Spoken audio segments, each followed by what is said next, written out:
মানুষের ওপর অ্যালিগেশন লাগানোটা খুব সহজ, খুব সহজে অ্যালিগেশন লাগিয়ে দেওয়া যায়, তাই না?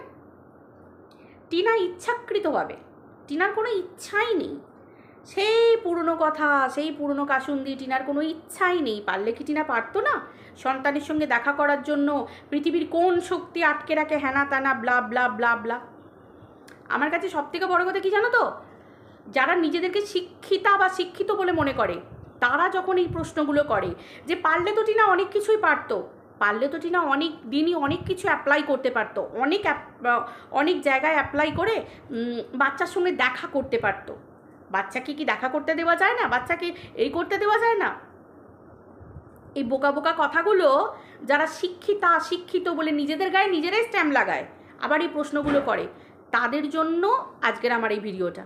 ঠিক আছে, শুনছি কথা বেরোচ্ছে, কথা আসছে, শুনছি আমি, কানে আসছে তো কথাগুলো। তো চলো বন্ধুরা, ওয়েলকাম টু বিলিস ব্লগ। আশা করি তোমরা সবাই খুব ভালো আছো, আমিও খুব ভালো আছি। আর ভিডিওটা শুরু হবার প্রথমেই আমার যদিও বলার কথা ছিল যে হনুমান জয়ন্তীর শুভেচ্ছা, হনুমান জয়ন্তীর শুভেচ্ছা। এবং আজকে তো পূর্ণিমার দিন, প্লাস আজকে হনুমান জয়ন্তী, আজকে দিনটা খুবই ভালো, ভীষণই ভালো। তো সকলকে হনুমান জয়ন্তীর শুভেচ্ছা। সকলে খুব ভালো থাকো, সুস্থ থাকো, নিরোগ থাকো, বজরংবলীর কাছে এইটুকু প্রার্থনা করি। তো চলো বন্ধুরা, ব্যাপারটা হচ্ছে কি জায়গা, যে টিনা ইচ্ছাকৃতভাবে বাচ্চার সঙ্গে দেখা করছে না, বা দেখা করার কোনো সুযোগের জন্য সুযোগের সদ্ব্যবহার করছে না, তাই তো? আচ্ছা, একটু ভেবে দেখো তো, সোশ্যাল মিডিয়ায় এই ওয়াইটিতে আইনত ব্যাপার নিয়ে কেউ নতুন করে কি, মানে এমন কি কেউ নতুন আছে যে আইনের চক্কর কাটছে না বা কাটেনি, এমন কোনো অভিজ্ঞতা সম্পন্ন কোনো ব্যক্তি কি সোশ্যাল মিডিয়ায় আছে যে আইনের চক্কর কাটছে না বা আইনের দ্বারস্থ হয়নি? তাদের মুখ থেকে যদি এই ধরনের কথাগুলো শোনা যায়, একটু বোকা বোকা লাগে, তাই না? বোকা বোকা লাগে না? টিনার ঘটনাটা এই তো হালে 2 বছর, তারও আগে থেকে কত কেস কাছারি, কত কোর্ট, হ্যানা ত্যানা, এখানে হাজিরা দেওয়া, ওখানে হাজিরা দেওয়া, ওখানে এই জমা দেওয়া, ওখানে এই জমা দেওয়া, তাই তো? অনেক কিছু হয়েছে। মানুষ তো চেষ্টা করে অনেকই, কিন্তু কজন পেরে উঠতে পারে? কজন পেরে উঠতে পারে? চেষ্টা তো অনেক কিছু হয়।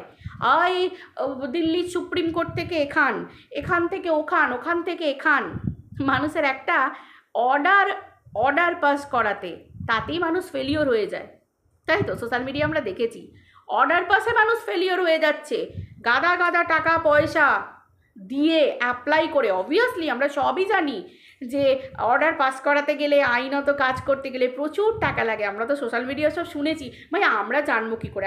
না না না না না, আমার কোনো অভিজ্ঞতা নেই, তবে সোশ্যাল মিডিয়া অনেক কিছু অভিজ্ঞতা অনেকের হওয়ার পর তাদের কাছ থেকে শুনেছি, যারা সোশ্যাল মিডিয়ায় ভিডিও করে মানে জানিয়েছে আর কি, তাদের কাছ থেকে শুনেই বলছি আর কি, যে অনেক টাকা পয়সাই তো দিয়ে মানুষকে করতে হচ্ছে। যাই হোক, ব্যাপারটা হচ্ছে সেটাই, যে প্রত্যেকটা মানুষের না নিজের কথাগুলো মনে রাখা উচিত, বা নিজের সাথে কি ঘটনা ঘটেছে সেই কথাগুলো মানুষের জেনে রাখা উচিত, বোঝা দরকার, জানা দরকার, তাই তো? যে টাকা দিলেই, অ্যাপ্লাই করলেই, আইনত ব্যাপারে খাটলেই, সবাই জানে যে যারা আইনজ্ঞ তারা খালি হাতে কেউ, কারণ তাদের এটা পেশা, তারা যে কাজটা করবে সেটা তাদের পেশা। এবং আইনত অনেক কিছু কাজ করতে গেলে টাকা পয়সা সব কিছুর মানুষের দরকার হয়, সেটা সবাই মানুষ জানে। কিন্তু তাই বলে টাকা পয়সা জোগাড় করে ঝেঁটিয়ে গুছিয়ে দিয়েও কি কাজ আদেও হয়? হয় না তো, মানুষ তো ফেলিওরও হয়, সেটাও তো আমরা সোশ্যাল মিডিয়ায় দেখেছি।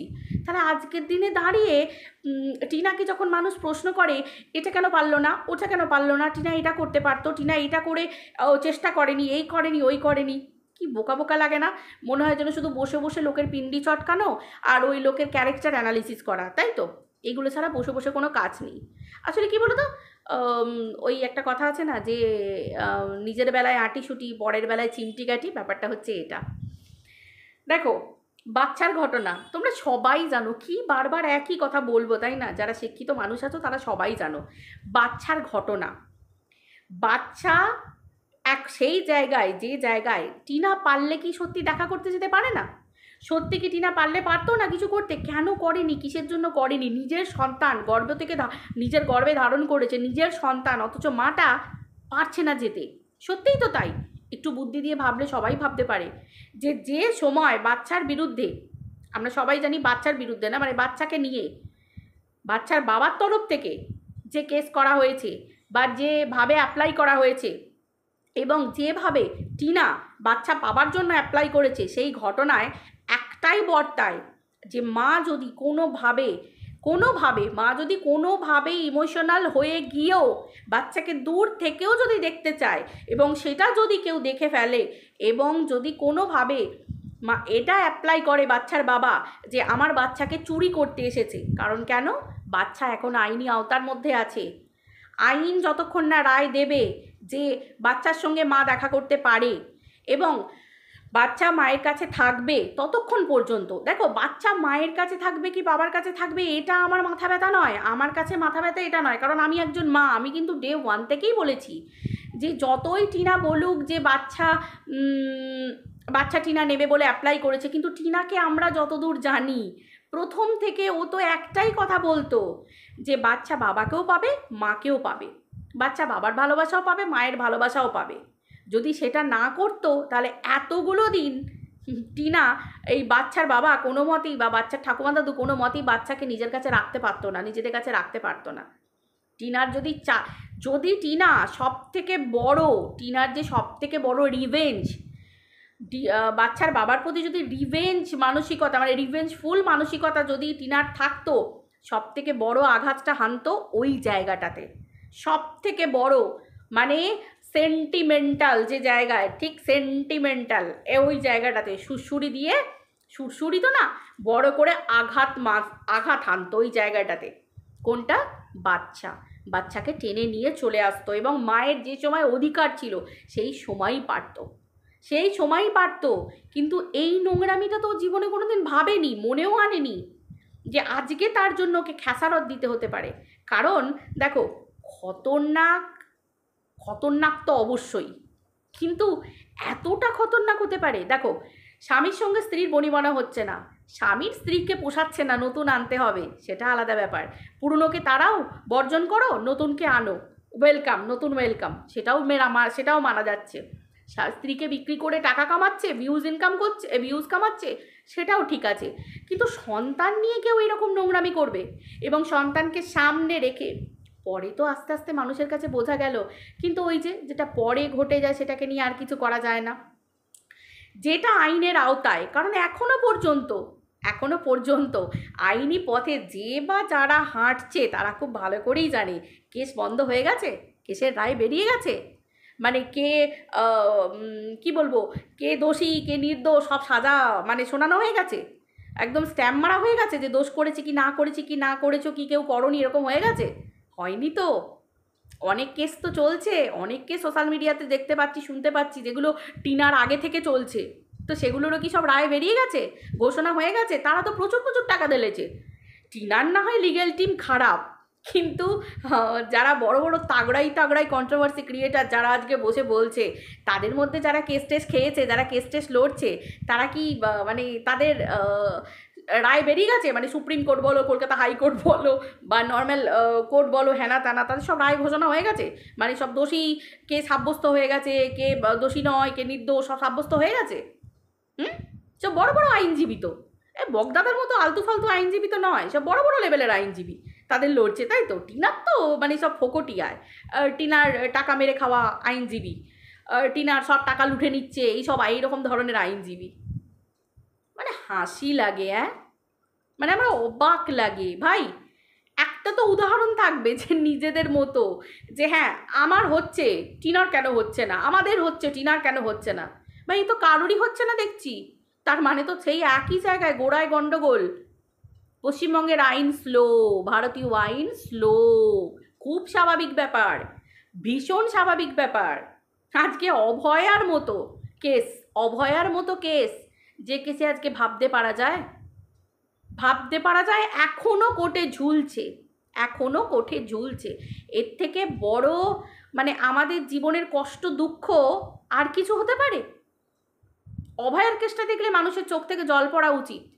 তারপর তো অন্য কাউকে আঙুল তুলে বলা যে কেন হচ্ছে না, ও তো পারলে পারে, ও তো এই করলে পারে। আসলে পরের ব্যাপারটা নিয়ে না পিন্ডি চটকাতে সবার খুব ভালো লাগে, কিন্তু একটু নিজের দিকে আঙুল তুললে, নিজের ঘটনাগুলো একটুখানি এক্সপ্লেন করলে তখন সব কিছু পাবলিকের কাছে তখন এক্সপ্লেন করতে হবে না, তাই না? নিজেদের ব্যাপারগুলো খুব তাড়াতাড়ি পাবলিকের কাছে এক্সপ্লেন হয়ে যায়। এই কারণে হয়নি, এই কারণে হয়নি, আমি তো এই করেছি, আমি তো ওই করেছি, আমি তো সেই করেছি, আমি তো হ্যাই করেছি, হ্যান্ডা করেছি, প্যান্ডা করেছি, তাই তো? খুব তাড়াতাড়ি মানুষের চোখে ধুলো দিয়ে দেওয়া যায়। কিন্তু কোনো কন্ট্রোভার্সি ক্রিয়েটার হয়ে যখন কোনো ব্লগারকে নিয়ে পিন্ডি চটকাতে বসবো, তখন খুব ভালোভাবে তার পিন্ডিটা চটকানো হয়ে যায়, তাই না? একদম, এটা তো খুব স্বাভাবিক, কারণ লোকের পিন্ডি চটকালে পয়সা আছে, আর নিজের নিজের পিন্ডি তো নিজে চটকানো যায় না, নিজেকে তো বাঁচতে হবে, তার জন্য অনেক এক্সপ্লেনেশন মুখে থাকে। তো আমি শুধু ভাবি যে সেই ভিউয়ার্সগুলোকে, যারা এই ধরনের এই মানে কি বলবো, এই গোহা মানে এগুলোকে হজম করে, কি করে হজম করে ভাই? ভিউয়ার বলে পেটে তো বিদ্যে থাকা দরকার, তারাও তো মানুষ, কি করে হজম করে ভাই? এইসব ভুলভাল তথ্যগুলো কি করে, ইনফরমেশনগুলো কি করে হজম করে? এসব ভুলভাল এক্সপ্লেনেশন, ভুলভাল ইনফরমেশন কি করে হজম করে, কি করে? যাই হোক, আমার মনে হলো সেজন্য আমি বললাম যে টিনার ব্যাপার। আর রইল পড়ে এবার টিনার নতুন ব্যাপার, এই সেই হ্যানা ত্যানা, টিনার এই নয়, এই না, টিনার ওই সেই। টিনা যখন ভিডিও দিত তখনও টিনার ভিডিও বোরিং, আজকে ছোট ছোট ভিডিও থেকে এখন একটু একটু বড় ভিডিও করছে, এখন আবার সেই তো খাওয়া, সেই তো এই, সেই তো ওই, সেই তো টিনা এই করছে, সেই তো টিনা ওই করছে, টিনার বউ দিয়েই, টিনার মানে নতুন করে এবার কি টিনার বাপের বাড়িতে আরেকটু ভাঙন ধরানোর নতুন প্ল্যানিং, আরেকটু নতুন প্ল্যানিং, ভাঙন ধরানোর আরেকটু নতুন প্ল্যানিং। আরে বাবা, এই প্ল্যানিং সরি প্লটিংগুলো তো নতুন নয়, এগুলো তো সব পুরনো হয়ে গেছে, এখন পুরনো হয়ে গেছে। টিনার মা, টিনার বৌদি, এগুলো আর নতুন নেই, ওরা সব জেনে গেছে যেগুলো ভাঙন ধরাবার নতুন নতুন প্ল্যানিং প্লটিং হচ্ছে। আরে আর ভাঙন ধরবে না, চেষ্টা করে লাভ নেই, এই সমস্ত ব্যাপারগুলো পুরনো হয়ে গেছে ওদের কাছে। ওদের মেয়ে ওদের কাছেই মোবারক, ঠিক আছে, ওদের কাছেই ঠিক আছে, ওদের মেয়ে, ওদের বোন, ওদের দিদি ওদের কাছেই থাকবে, আর চেষ্টা করে কোনো রকম কোনো লাভ নেই, এগুলো চেষ্টাগুলো বৃথা, এটাই ব্যাপার। এবার হচ্ছে আমাদের বেচু, বাবা, বেচু আবার বলছে যে যারা নেগেটিভ মানুষজন আছে বেচুর জন্য, বাবা বাবা, বেচুর কত শখ, বাপরে। এই বেচুর মায়ের কালকে একটা ভিডিও দেখলাম, বেচুর মা বলছে যে ও কি যেন হেসেলের অন্নপূর্ণা নাকি, সব চারিদিকে অন্নপূর্ণারা ছড়াছড়ি করছে, চারিদিকে অন্নপূর্ণাদের সমাহার দেখা যাচ্ছে, অন্নপূর্ণাদের হেসেল, অন্নপূর্ণার রান্নাঘর, অন্নপূর্ণার কিচেন, অন্নপূর্ণার এই, মা গো মা, অন্নপূর্ণার কিচেন, অন্নপূর্ণার হেসেল, অথচ সেখানে ছেলের বউ যদি একটু আগে খেয়ে নেয়, সেখানে ছেলের বউকে সোশ্যাল মিডিয়ায় বিক্রি করা হয়। বাপরে, মডার্ন অন্নপূর্ণার হেসেল, তাই না? মডার্ন অন্নপূর্ণার হেসেল, যেখানে ছেলের বউ যদি অন্নপূর্ণার হেসেল থেকে একটুখানি খাবার খেয়ে নেয়, একটু আগে খেয়ে নেয়, বা একটু বিস্কুট খায়, বা একটুখানি কিছু খায়, সেটার জন্য ছেলের বউকে খোঁটা দিতে হয়, মা গো মা, সে নাকি অন্নপূর্ণা। আমি বাপকালে এমন অন্নপূর্ণার হেসেল বা অন্নপূর্ণার কিচেনের নাম শুনিনি, যে যে অন্নপূর্ণা মানে কি, মা অন্নপূর্ণার মানে সব কিছু ভরা ভরা ভরা ভরা, মানুষ যাই খাক সবই ভরা ভরা, কারুর খাওয়াকে দেখলে চোখে লাগবে না। আর যেখানে ছেলের বউকে সোশ্যাল মিডিয়ায় বিক্রি করে দিয়েছে খাওয়া নিয়ে, কি ছেলের বউ একটু বিস্কুট খাচ্ছে, মিষ্টি খাচ্ছে, কেক খাচ্ছে, একটু আগে ভাত খাচ্ছে, বাপরে বাপ, ছেলে মা মিলে ভিডিও করে একবারে বাপরে গোটা লোক জানানো হয়ে গেল তারা নাকি অন্নপূর্ণা। সত্যি মানানো না, মানে মানালো না, জোক অফ দ্য ডে, একদম জোক অফ দ্য ডে, পরিষ্কার কথা। আর একটা জিনিস না বলেও পাচ্ছি না, যে বাচ্চা কেমন স্কুলে পড়াশোনা করে, বাচ্চা কেমন স্কুলে পড়াশোনা করে। আমি আবারও বলেছিলাম, বেঙ্গলি মিডিয়াম ইংলিশ মিডিয়াম নিয়ে মাথা ব্যথা আমার কিছু নেই, কিন্তু ব্যাপারটা হচ্ছে বাচ্চা কেমন স্কুলে পড়াশোনা করে, যে ব্যাগ দিয়ে সিট রাখতে হয় বাচ্চাকে, কেমন স্কুলে পড়াশোনা করে, যে স্টুডেন্টের এত ভিড়, মানে স্টুডেন্ট কি এত যে স্কুলে সিট সংখ্যা নেই, মানে বসার জায়গা নেই, সেই জায়গায় বাচ্চাকে পড়াশোনা করাতে হলো। বাচ্চার বাবার খাওয়া দাওয়া চলা ফেরা স্ট্যান্ডার্ড মেনটেন, মানে যে বাচ্চার বাবা মানে খাওয়ার পিছনে, মানে দুটো চ্যানেল চালাবে বলে খাওয়ার পিছনে, রান্নাবান্নার পিছনে, কিচেনের পিছনে এত এত টাকা ব্যয় করতে পারে, সেই বাচ্চার বাবা একটু টাকা দিয়ে বাচ্চাকে একটা ভালো স্কুলে পড়াশোনা করাতে পারে না।